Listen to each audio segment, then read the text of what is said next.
trabalhando, daí, enfim, dispensaram a gente. O pessoal aí tá dispensado porque a cobertura ficou só nisso. Tu já tava todo no mundo pátio? foi surpreso. Tu tava no pátio já?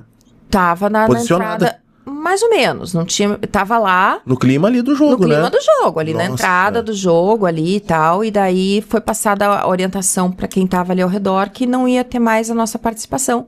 Que a cobertura ia ficar naquilo. E o torcedor também nem sabia, não tinha ideia. A gente ficou sabendo um pouquinho antes, mas também.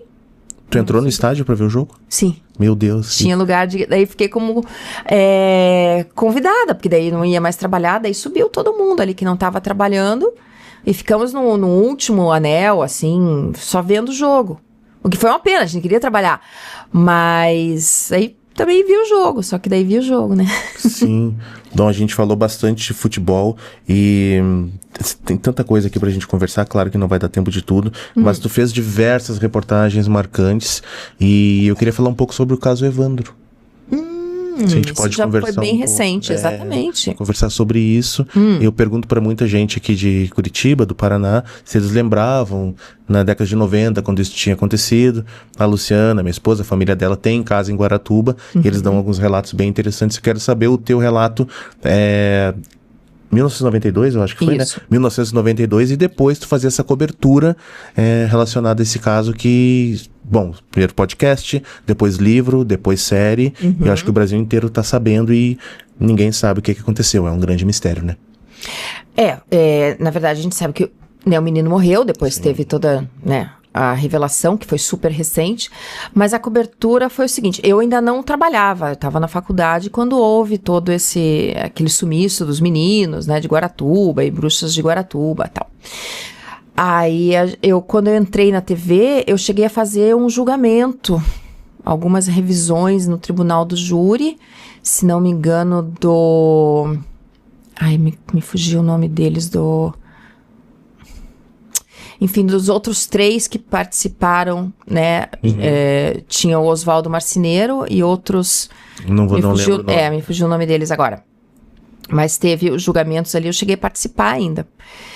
E aí, esse caso, enfim, ficou parado até surgir uma nova prova que foi entregue para fazer o podcast, né? Meu Deus, me fugiu o nome também do nosso... Ivan? Não. O nome do... Sim, Ivan. É Ivan, né? Ivan. Que recebeu essas fitas que comprovavam uma tortura. Era uma época ainda que a polícia... Enfim, tinha uma outra forma de atuação, isso foi começo da década de 90, a gente tem que contextualizar tudo isso. Como a gente falou do futebol, a cobertura era diferente, a polícia também. Hoje em dia essas coisas ainda acontecem, imagine lá no começo da década de 90. Sim. O Ivan Mizanzuki. Isso. Ele recebeu essas fitas e ele não conta como essas fitas chegaram até ele, claro. Ele professor de faculdade e fazia esse trabalho de documentarista. E recebeu essas provas, que são as fitas originais, sem cortes. Os cortes foram usados no julgamento, né? Elas admitindo que tinham, enfim, matado o menino. Sob tortura, né? Mas a parte da tortura foi editada. Isso só que a fita bruta, né, com toda a gravação, apareceu na mão dele e ele fez todo o documentário em podcast do caso Evandro. E daí esse documentário fez tanto sucesso que mudou o processo, né, foi feito um novo julgamento e ele fez também o documentário em parceria com a Globoplay, da história, né? Foi recriada a história. Exato. E trazido os personagens mesmo no final dos episódios, os personagens reais, falando sobre o caso. Aí esse documentário fez sucesso. Ele ia ser lançado, ou foi lançado o primeiro episódio, e como isso envolvia a gente aqui no Paraná, eu e o editor-chefe do Meio Dia Paraná, na época, conversamos sobre isso e tivemos a ideia, a gente precisa fazer uma série de reportagens, porque as pessoas não vão necessariamente assistir o documentário, até porque era um canal fechado. Vamos trazer isso para o canal aberto? Vamos. Assim que foi lançado o primeiro, o que ia ser lançado primeiro, a gente já decidiu trazer isso. E foi um trabalho daí de peso para conseguir falar com todas essas pessoas. A gente falou para conseguir falar com o Oswaldo Marceneiro, que estava super recluso. Foi bem complicado. A gente falou com Beatriz Celina Bage, a gente falou com o promotor na época, com o advogado da época. Fizemos entrevistas com todas as pessoas e fizemos a nossa série de reportagens. Na verdade, acho que foram só 2. E trazendo o que a gente sabia ali, o que o documentário sabia e o que o processo, como isso mexeu no processo. Foi um trabalho legal. E, bom, hoje em dia, todo mundo tendo o acesso à internet e podendo opinar, dando a sua opinião ali no Instagram, YouTube, Facebook, e as opiniões são divididas. O que tu percebe sobre a opinião pública em relação a esse caso hoje? Com todas essas informações que foram oferecidas a nós, público. A gente nunca sabe se vamos dizer, a reescrita tem todo o poder do que na época, assim, né? Acho que tem gente que acredita mesmo que eram bruxas e elas provaram que isso foi toda uma... A palavra tramóia não é exatamente boa para esse caso, mas enfim, que elas foram levadas, né, para o júri por quase que uma comoção, uma história, um transe coletivo, assim, né? Vai surgindo, não, vamos desenterrar um alguidar, que é aquele objeto de magia negra. E daí quando começa a falar dessas coisas, as pessoas entram num transe, né? E isso aconteceu na época. Então, provando-se agora que isso não aconteceu na época, que foi realmente um serial killer, ninguém sabe quem matou, mas era alguém que matava meninos, né? Que houve alguns casos assim, inclusive houve uma ossada de uma menina. E também se provou que o trabalho da polícia e da perícia foi comprometido, porque dizia-se que a ossada era de uma menina, e daí não podia ser, mas na verdade era a ossada do Evandro. E isso foi achado agora, quando foi mexido todo de novo nas provas, foi achado um fragmento de osso. As pessoas devem ter acompanhado isso nas notícias, né? Que foi guardado da perícia na época.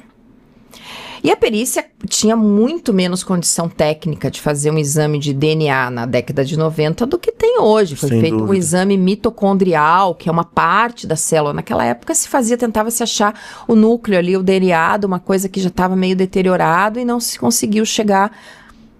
Né? A gente imagina que não é má fé, que foi realmente uma questão técnica. E que daí a prova existia e levou todo mundo pro lado errado, porque dizia que era ossada de uma menina.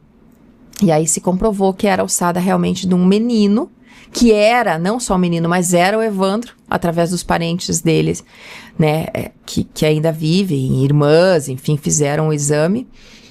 E aí se desvendou o caso, que era ele realmente ali, que foi assassinado. Quem sabe por quem, sabe, né? Sei lá quem, né? Esse foi o caso Evandro. Antes de entrar no próximo assunto, o caso Daniel, tu trabalhou? Sim. Esse caso a gente acompanhou muito. E é um pouco difícil, assim, de entender qual é a motivação real e o que se passa na cabeça dessa família. Eles ainda estão em julgamento, né? Ainda tá... Só ele tá preso. Exatamente. Eles, se não me engano, só ele tá preso. Só ele tá preso. Aqueles casos, eu acho que também as pessoas bebem ou, sei lá, o que mais usaram, e daí como essa, né, todo mundo ali fez besteira, mas é claro que não, de forma nenhuma tinha que se chegar nesse resultado, né? O que a gente sabe que a polícia explicou que se investigou foi que eles estavam todos no after da festa, ou seja, já estavam em condições, vamos dizer, psicológicas alteradas. E informações desencontradas também, né? Eles mesmos entram em contradição a todo tempo. Porque talvez até são traídos ou foram levados, até foram coagidos a prestar um outro testemunho, né? Houve uma reunião com essas pessoas, enfim. E aí o jogador foi tirar uma foto para, sei lá, fazer graça com o grupo de amigos com a esposa que estava já também, tinha literalmente capotado já, Sim. né? Porque isso estava amanhecendo depois de uma festa toda dela. 6:00 da manhã, né? Então, e aí ele não gostou. Desse caso eu conto uma história para os meus filhos que pode servir para muita mãe. Havia 3 rapazes naquela casa. Havia a mãe, o Edson Brits, a Lana, a filha, a esposa que estava dormindo, não me lembro o nome dela agora. Mas havia 3 rapazes convidados. E o Daniel. O Daniel e mais 3 rapazes. 2 deles, inclusive, jogadores da base do Paraná Clube. É mesmo? É. Igor King, esses rapazes. Isso, exatamente. Né? Eu tenho uma memória para nomes fantástica, só que não. E aí tinha esse terceiro rapaz, quando viu o que estava acontecendo, né, que houve aquela gritaria, ai, me ajuda a pegar, e não sei o quê, vou matar você.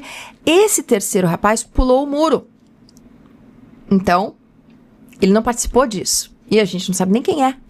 Por isso que eu digo para meus filhos, se acontecer alguma coisa desse tipo, se vocês presenciarem uma coisa desse tipo numa festa, pule o muro. Eles sabem, eu falo para eles assim, pule o muro.